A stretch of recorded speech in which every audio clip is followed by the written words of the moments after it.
오늘 5월 18일 새벽 예배의 말씀입니다. 죽음의 길을, 그 길이 얼마나 어두운지도 모르며 가야만 했던 우리들을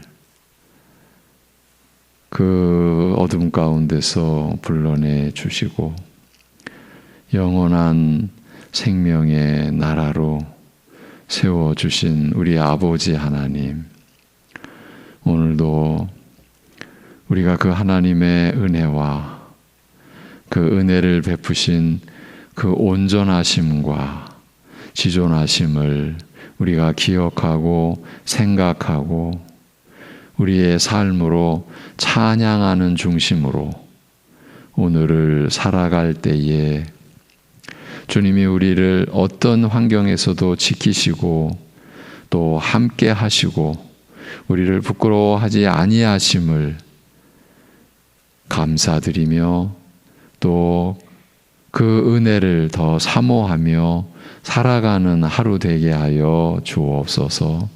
예수님의 이름으로 기도하옵나이다. 아멘. 시편 51편입니다. 시편 51편 1절에서 4절.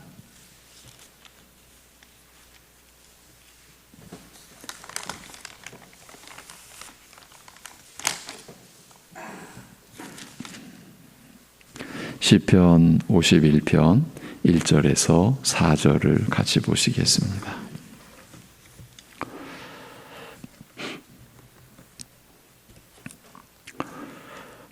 시편 51편 1절에서 4절, 오늘은 우리 한글 성경 본문만 보시겠습니다. 1절부터 시작. 하나님이여 주의 인자를 따라 내게 은혜를 베푸시며 주의 많은 긍휼을 따라 내 죄악을 지워 주소서. 나의 죄악을 맑게 씻으시며 나의 죄를 깨끗이 제하소서. 무릇 나는 내 죄과를 아오니 내 죄가 항상 내 앞에 있나이다. 내가 주께만 범죄하여 주의 목전에 악을 행하여 싸우니 주께서 말씀하실 때에 의로우시다 하고 주께서 심판하실 때에 순전하시다 하리이다. 아멘.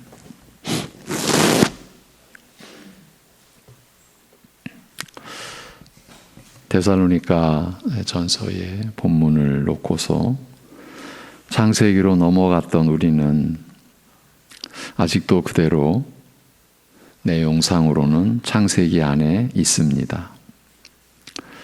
이 내용을 제시하며 여러분과 이 새벽에 이 쉽지 않은 이러한 말씀의 본 뜻을 제시했던 저도 사실은 이렇게까지 전개될 줄은 몰랐습니다.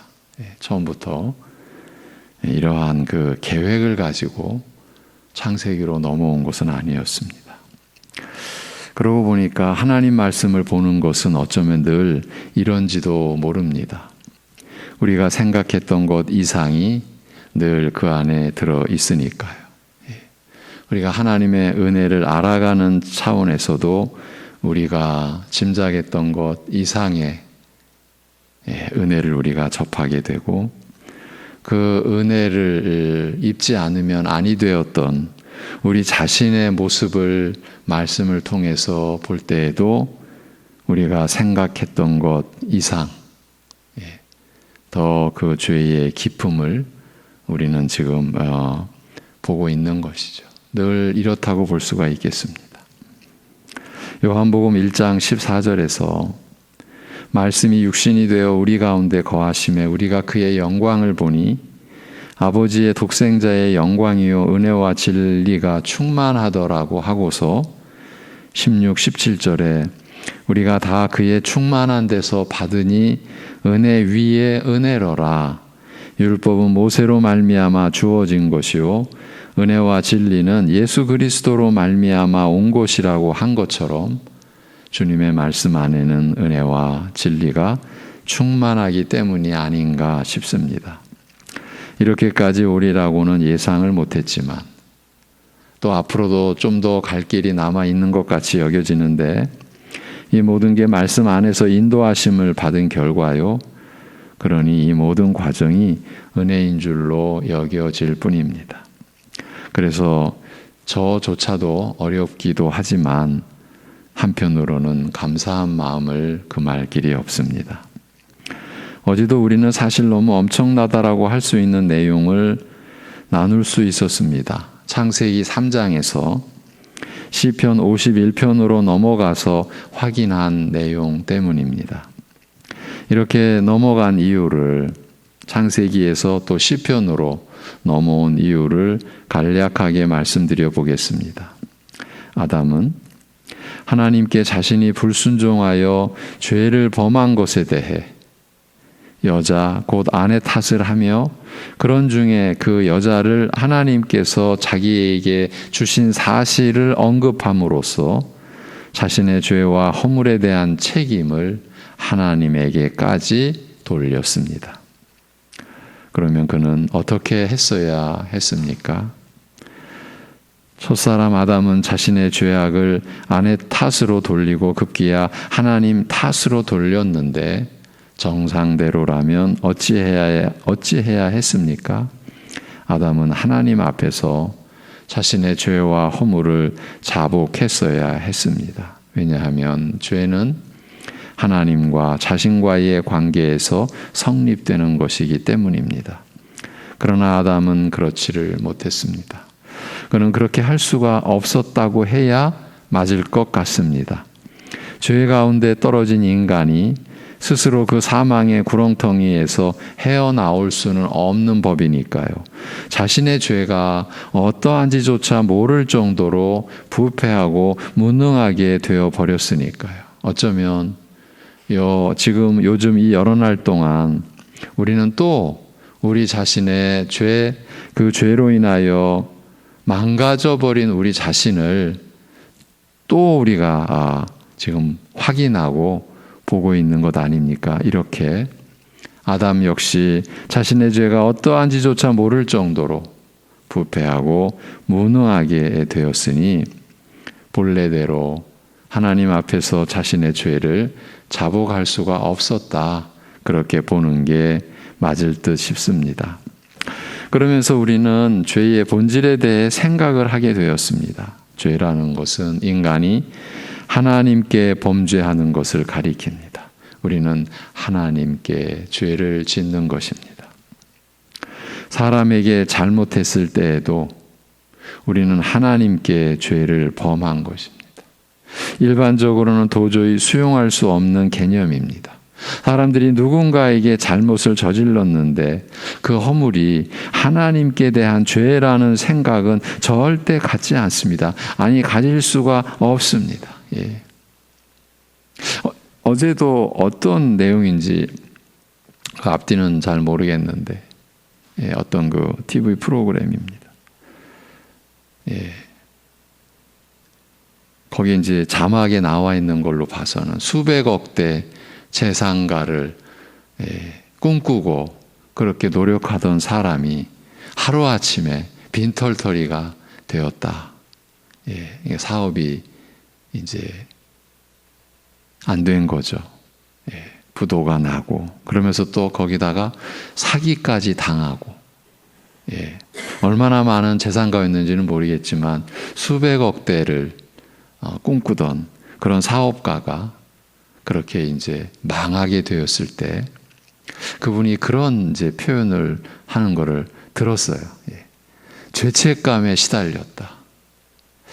저는 이제 그 장면만 봤으니까 잘 모르겠는데 그때 제가 저분의 저 죄책감은 누구를 향한 것이었을까? 일단 그 상황에서는 아내를 향한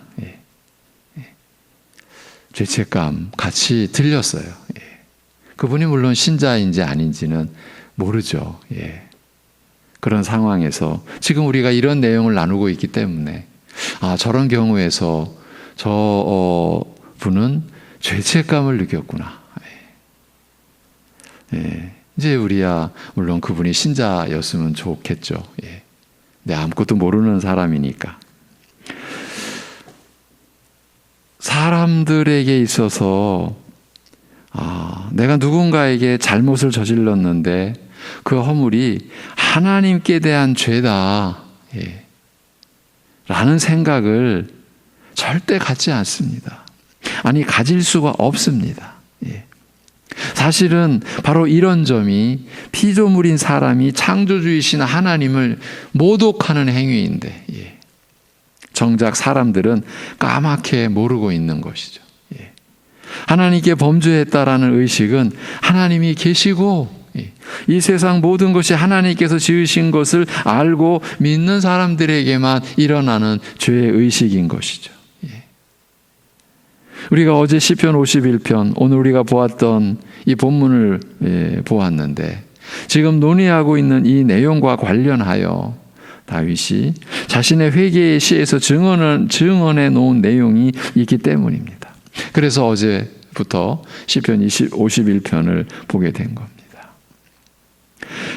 다윗이 고백한 그 점을 확인하고자 하기 위함이었습니다. 오늘 우리가 읽은 본문의 끝에 보면 4절이죠.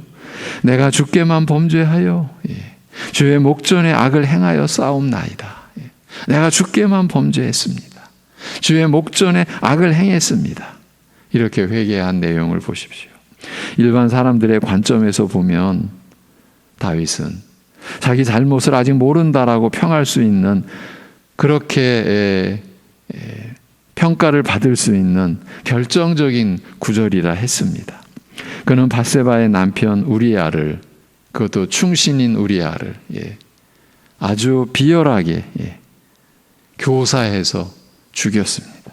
그리고 그 아내 밧세바를 취했습니다. 어떻게 이렇게 해놓고서 주께만 범죄했다라고 할 수 있느냐는 말이죠. 세상의 관점, 사람들의 관점에서는 저럴 수 있느냐. 세상의 윤리 도덕적 기준으로는 다윗은 이 회개의 시로 더 큰 죄를 범하게 된 셈이 되는 겁니다. 세상의 관점에서는 우리아를, 그래서 제가 어제 이렇게도 표현했습니다. 이건 우리아를 2번 죽이는 셈이다. 밧세바를 2차, 3차 가해하고 있는 형국이다. 어떻게 다윗이 내가 주께만 범죄했다라고 할 수 있습니까? 그래서 늘 모든 면에서 기본이, 본질이 중요한 것이라고 말씀을 드렸습니다. 세상의 관점에서 바로 이런 면을 조롱하고 교회를 아주 몹쓸 집단으로 그렇게 평가하고 그렇게 여기는 그런 모습이 분명히 있습니다. 우리 국내에서 방영된 영화, 우리 국내에서 만들어서 그런 그 영화의 내용도 있습니다. 제가 기억하기로는 저는 그때 그 영화를 못 봤습니다. 근데 성도님들이 하는 얘기를 듣고 제가 부분 본 그 영화입니다. 거기도 보면은 죄와 죄의 용서에 대해서 교회를 조롱하고 정말 교회를 아주 나쁜 집단으로, 그러니까 하나님께 용서받는 거에 대해서 아주 전적으로 무시하고, 저도 그때 그 내용을 보면서 참 충격이었습니다. 그래, 세상은 어쩔 수 없지. 죄의 본질이라는 측면을 고려했을 때에 우리는 다윗의 입장에 설 수 있는 것입니다. 무엇보다도 하나님께서 이 다윗의 입장을 받으셨다. 그리고 그의 회개의 시가 하나님의 말씀으로 시편에 수록되었다. 우리가 이 점을 결코 잊어서는 안 됩니다. 다윗의 고백은 그야말로 우리 모든 신자들이 하나님 앞에서 자복해야 할 신앙 고백입니다. 하나님 앞에서 회개하는 우리의 마음이 다윗의 고백과 같아야 한다라는 말씀입니다. 지금 다윗은 다른 사람들에게 저지른 죄악과 허물을 무시한 것이 결코 아닙니다. 그들에게도 씻을 수 없고 평생 갚을 수 없는 죄악을 행한 그였습니다. 그럼에도 내가 주께만 범죄하였다라고 하는 것은 죄를 죄로서 판단하실 분은 하나님이시다. 그 고백입니다. 또 죄에 대한 심판을 행하실 분도 하나님뿐이시다. 바로 그 고백입니다. 만약에 그 죄와 관련된 이들을 무시하는 상태라면, 그러니까 우리아나 밧세바에 대한 자신의 행위를 아무렇지도 않게 여기는 마음이라면 하나님 앞에서 내가 주께만 범죄하였다라는 고백도 나올 수가 없는 것입니다. 다윗은 죄와 허물이 불러온 사망, 그 죽음의 저주를 주관하시고 심판을 행사하실 분이 하나님뿐이심을 이제 깨닫게 되었던 겁니다. 여러분, 다윗이 우리아를 죽이고 밧세바를 취하고 나서 스스로가 하나님 앞에서 엎드려 죄를 자복하며 이 회개의 시를 기록한 게 아닙니다. 어제도 우리가 그 51편 1절 앞에, 사실은 원문에서는 그 부분이 1절인데, 나단이 왔을 때에 나단이 하나님이 선지자를 보내요.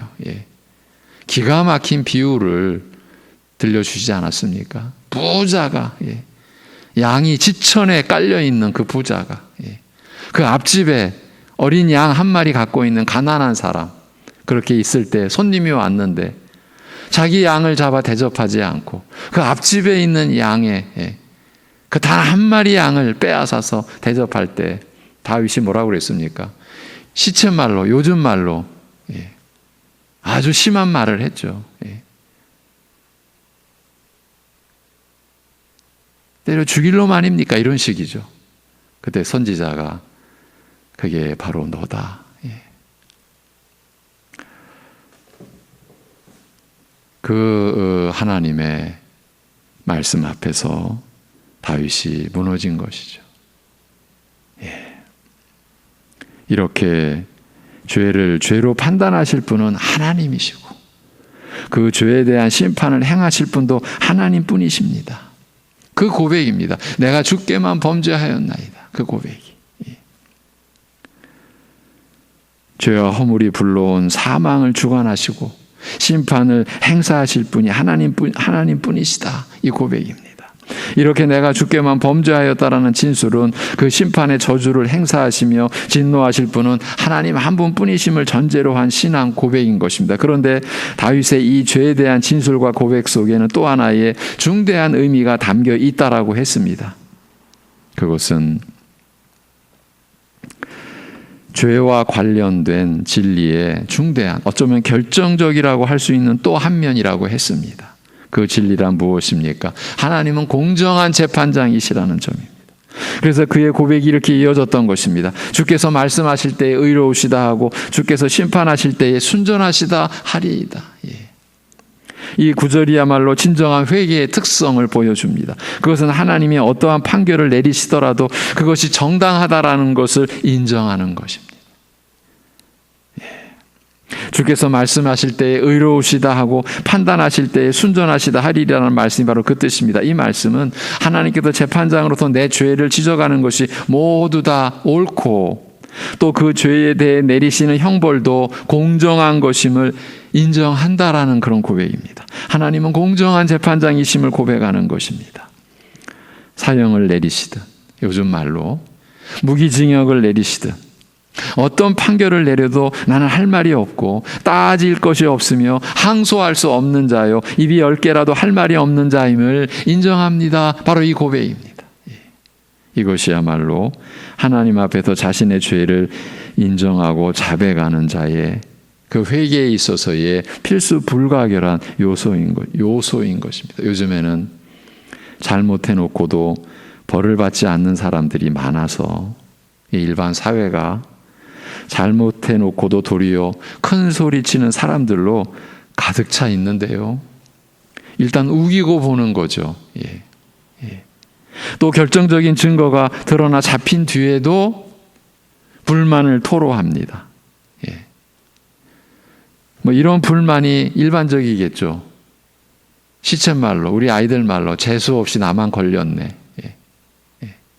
그러면서 불만을 토로하는 거죠. 예. 그러면서 형량이 많다느니 어떤 나라에서는요, 감옥에 밥이 맛이 없다고 데모까지 일어날 정도입니다. 애들도 부모가 잘못한 거 지적하면 잘못했다 그러잖아요 하고 도리어 신경질 냅니다.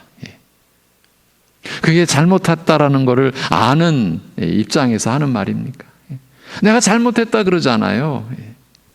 그건 잘못한 걸 인정한 것이 아닙니다. 잘못한 것에는 반드시 책임이 따르고 그 책임인 형량은 자기 스스로가 정하는 것이 아닙니다. 법이 정해놓은 대로 받는 것입니다. 다윗의 고백으로 우리에게 주어진 지금 이 말씀은 하나님이 정해놓으신 죄에 대한 고발과 정죄죠. 또한 내 죄에 대한 형량이 절대적으로 옳다라는 것을 인정하는 것입니다. 하나님의 판결은 절대적으로 의롭고 공평하신 하나님께서 내리신 판결이기 때문에 죄인인 나로서는 결코 이의가 없음을 시인하는 것입니다. 죄의 삭은 사망이라. 어떤 죄라도 조금이라도 죄를 지었다면 절대적으로 거룩하시고 의로우신 하나님을 대면할 수 없는 영적 죽음을 당해야 하는 것이라 하신 이 형량에 대해 이 의의를 달 수 없음을 고백하는 것입니다. 회개하는 자의 특성은 이런 것입니다. 하나님이 어떤 벌을 내리셔도 하나님의 판결이 절대적으로 옳으심을 인정하는 것입니다. 벌 받는 것이 마땅하다라는 것을 시인하는 것입니다. 하나님의 판결에 대해 어떤 불만이 있다라고 생각하는 자는 아직 회개한 자가 아닙니다. 자기 죄의 심각성을 아직도 잘 모르고 있는 것입니다. 회개하는 자에게는 이와 같은 특성들이 그의 고백에 묻어나오게 되어 있습니다. 먼저 심판관이신 하나님 앞에서 자기 죄를 온전히 시인합니다. 하나님 앞에서의 죄의 고백입니다. 내가 땅에서 지은 죄가 하나님을 욕되게 했으며 내 죄의 칼날이 하나님의 소유를 훔치고 흠집내게 한 것임을 인정합니다. 그리고 그에 대한 형벌이 어떤 것이든 하나님이 정하신 형벌이라면 절대적으로 옳으신 판결이었음을 인정합니다. 하나님은 재판을 굽게 하시는 분이 아니시기 때문에 내 죄에 대한 형벌도 옳게 내리시는 분이심을 인정하는 것입니다. 우리는 이 모든 내용이 자신이 하나님 앞에서 범죄한 사실을, 하나님께 범죄한 사실을 알고 인정하는 사람에게 해당된다. 바로 이 점을 지금 살펴온 것입니다. 살펴본 것입니다. 죄를 깨달은 사람의 모습, 진정으로 회개하는 사람의 모습. 그런데 여러분, 죄의 값이 사망이라고 하는 것에 대해서 우리 사람들이 인정합니까? 어쩌면요, 우리 교회 안에 있는 교인들 안에서도요, 이거 너무한 건 아니야? 어제도 또 그 전에도 제가 여러 번 짚어드렸지만 창세기 2장 3장을 교회 안에서조차도 안 받아들이고 못 받아들이고, 이거 하나님 너무하신 것 아니야? 그 열매 하나 따먹었다고?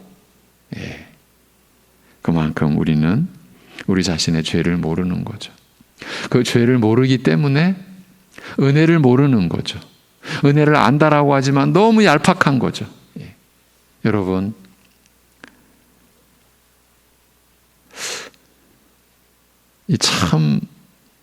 이게 묘한 건데요. 사람들은 이런 말 속에 이런 어떤 누가 유명한 사람 이런 말을 했거나 어떤 영화의 대사에 이런 게 나오면은 괜히 사람들은 이끌립니다. 끌려갑니다. 그게 뭐냐 하면 사람의 선함, 사람의 선함을, 사람 안에는 선함이 있습니다. 여러분, 이런 얘기를 들으면요, 끌려갑니다. 그러면서 나도 모르게 그렇지, 선함, 우리 인간 안에는 선함이 있어. 그래서 이제 우리 기독교회 안에도 정말 엉뚱한 기독교, 소위 자기들 말로는 진보 기독교라고 하는 사람들은 바로 그 인간의 선함이 뭐라고까지 말하느냐 하면 하나님이라고 말합니다. 얼마나 이게 같은 기독교회인데 이렇게까지 그들도 신학교가 있고요. 버젓한 그런데 그렇게 말하는 거예요. 인간의 선함이 하나님이다. 끔찍한 얘기죠. 그런데 일반 사람들이 그러한 얘기를 하는 거예요. 그러면서 그러한 얘기를 어떤 유명한 사람이 할 때에 끌려가요. 그래. 사람 안에는 선함이 있어. 여러분, 사단의 계략이죠. 거짓의 아비인 마귀의 교사죠. 오히려 성경은 우리는 심판받을 존재일 뿐이다. 우리는 여기서 출발하는 거죠. 창세기에서부터 그렇게 시작을 하는 거죠. 근데 이것이 사실은 우리 자신도 받아들이기가 힘든 거예요. 그저 좋은 이야기, 그저 듣기에, 지금 듣기에 좋은 이야기. 그래서 그 이야기가 그저 내 마음을 촉촉히 적셔주면 그게 감동이다. 그게 은혜다라고 이렇게 가죠. 이 모든 게 죄를 우리 스스로가 판단해 버리는 거예요. 하나님이 판단하시는 죄를 알려고 하는 게 아니라 우리가 죄를 판단하고요. 형량도 우리가 결정해 버리는 그런 식인 거죠. 그러니까 죄의 삭은 사망이라는 거에 대해서 인간들은 거부하는 거죠. 어떻게 보면. 그리고 하나님을 대적하는 거죠. 그래서 우리가 살겠다. 우리가 생명을 도모하겠다. 그 결과는 뻔한 거죠. 그런데도 인간은 끊임없이 이 시도를 행하는 거죠. 여러분, 그것이 바로 첫사람이 보여준 모습이에요.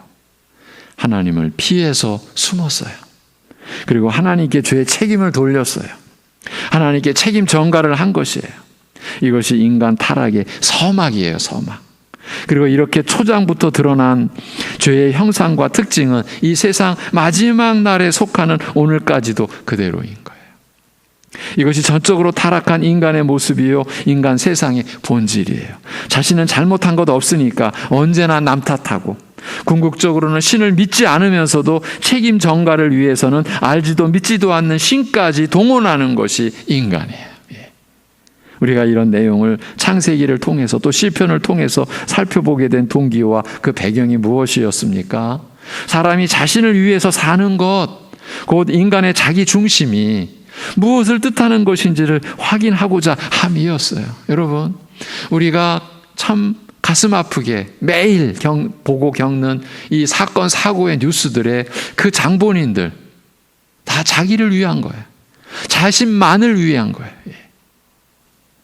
그동안 여러 번 언급했듯이 이 질문은 자신을 위해서 사는 것, 인간의 자기 중심에 대한 질문은 현실적으로는 아무 의미 없어요. 불필요해요. 아예 성립도 되지 않아요. 사람들이 자신을 위해서 일하고 자신을 위해서 사는 게 그게 사는 거지. 너무 당연하죠. 너무 일반적인 거죠. 아무도 이 의의를 달지 않지요. 그런데 성경은 어느 곳에서나 자신을 위해서 살지 말라고, 자신의 유익을 구하지 말라고, 도리어 남의 유익을 먼저 구하라고, 그리고 자신이 아닌 남을 세우고 또 서로 사랑하며 서로를 위해 살라고 그렇게 말씀하고 있기 때문인 거예요. 이제 마무리하는 데살로니가전서의 끝부분의 마지막 권면도 이와 같은 말씀이어서 창세기를 찾아서 또 시편을 찾아서 자신을 위하는 것이 무엇이고 또 어떤 결말에 이르게 되는지를 우리가 보았던 것이에요. 그러나 우리가 이런 것을 보는 사실은 궁극적인 목적은 이러한 우리를 하나님이 버리지 않으셨다라는 거죠. 그래서 요즘에 제가 여러분에게 그런 표현을 해드리잖아요. 은혜라고 하는 것은 그 은혜를 받을 수 없는 사람이 받은 그 사실을 은혜라고 한다. 받을 수 없는 사람이 받은 거예요. 우리가 하나님의 이 모든 은혜를 제가 이렇게까지 표현해 드렸죠. 받을 수 없는 정도가 아니라 우리 스스로의 입장에서는 나는 받아서는 안 돼. 나는 받아서는 안 될 존재야. 하나님께 범죄한 내 자신을 놓고 볼 때 나는 은혜를 받아서는 안 될 존재입니다. 그런데 하나님은 기쁘신 뜻으로 택하시고 그리고 아들을 죽이신 복음으로 우리를 부르신 거죠. 이 은혜가 얼마나 크고 깊은 것인지를 알려면 우리가 하나님 앞에서 어떤 존재인지를, 그래서 하나님을 버리고 자신을 위하며 살게 된, 자기 중심으로 살게 된 하나님 중심의 세계를 내던져 버리고 거부하고, 사실은 거부가 안 되죠. 하나님의 세계 안에 여전히 있으니까. 우리가 지금 살게 된 모든 환경과 우리 존재 자체도 하나님의 것이잖아요. 그런데도 인간은 거부하는 거죠. 그러니까 사실은 하나님을 떠난 인간의 근본은 모든 게 다 거짓인 거죠. 그러한 우리 자신을 알 때에 우리를 사랑하신 하나님의 사랑이 새로워지는 거죠. 그래서 성경은, 그래서 복음은 인간의 가능성, 인간의 선함을 얘기하는 게 결코 아니에요. 오히려 정반대. 인간은 이렇게 비참한 존재다. 이렇게 더러운 존재다. 우리가 이것을 인정할 때에 하나님의 말씀대로 우리가 가는 것, 그것만이 우리의 살 길이라는 것, 그리고 우리가 남과의 관계에서 우리 자신을 어떻게 세워야 할지 분명해지는 것이죠. 오늘은 제가 어제 밤에부터 좀 그런 생각이 들더라고요. 왜 이런 말씀을 이렇게 이 새벽에 이렇게 나눌까? 제 자신도 제 자신에게 의문을 던져봤어요. 내일 모레도 다음 주간도 계속 됩니다. 왜 이렇게 이러한 말씀을 나눌까? 좀 더 나 자신에게도 편하고 여러분에게도 좀 좋은 이야기, 들어서 좋은 이야기 나누면 안 될까? 사실 제 자신도 너무 힘들거든요. 이런 말씀을 또 보고 또 확인해 간다라는 게. 그렇지만 가야 될 일이라고 생각이 들어요. 이제 자기 신뢰, 우리가 자기를 의지하고 산다라고 하는 것도 이제 밝혀나가야 돼요. 그렇게 어려운 이 말씀의 길을 이 새벽에 가는 것, 쉽지 않은 길이지만 우리를 알고 우리를 향하신 하나님의 사랑을 알고 하나님의 은혜를 더 확인하고자 가는 길이라 그렇게 생각하고 우리가 함께 했으면 합니다. 기도하겠습니다. 하나님 아버지,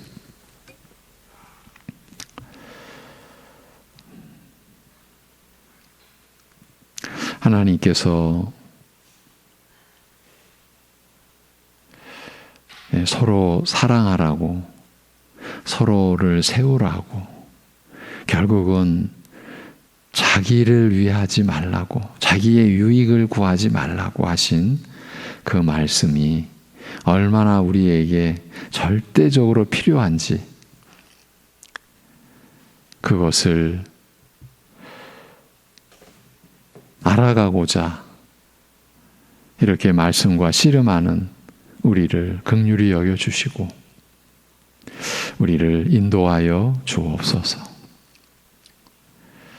다윗이 그렇게 끔찍한 죄악을 저질러 놓고도 그 죄악을 깨닫지 못하고 하나님에 의하여, 나단 선지자에 의하여 자신의 하나님 앞에서의 죄과를 알게 되듯 그렇게 무지하고 그렇게 강팍하고 그렇게 완악한 우리들을 긍휼히 여겨주시고 이러한 말씀의 진리의 거울 앞에 우리 자신을 세워주셔서 우리 자신을 하나님이 우리의 죄를 보시는 그 관점으로 우리 자신을 볼 수 있도록 도와주옵시고, 그렇기 때문에 우리가 받은 은혜가, 구원의 은혜가, 복음의 은혜가 얼마나 값진 것인지, 이 세상 모든 것을 다 합쳐도 그 복음의 가치에 견줄 수 없다라고 하는 깊은 깨달음이 우리 안에 일어나도록, 그렇기 때문에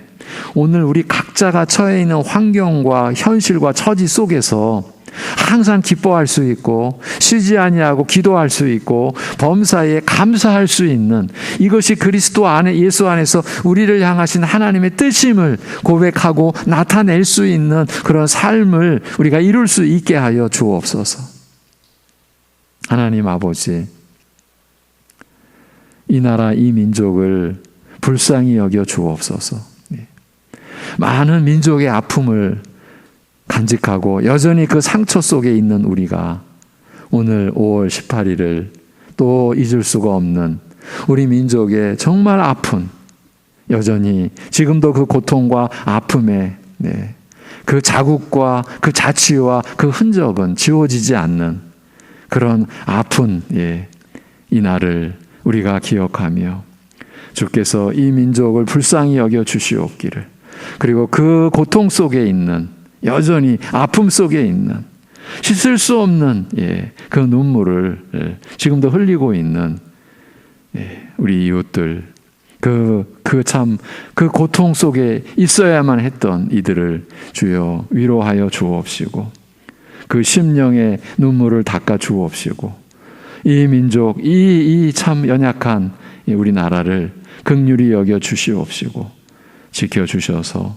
우리 주님 다시 오시는 그날까지 이 민족이 하나님의 거룩한 뜻에 의하여 보존되어 하나님께 귀하게 쓰임받는 민족 되게, 그리고 복음이 우리 자손 대대로 더 전해지고 더 우리 복음이 흥왕하고, 그래서 열방을 땅끝까지 섬기는 하나님께 쓰이는 귀한 민족 되게 인도하여 주시옵소서.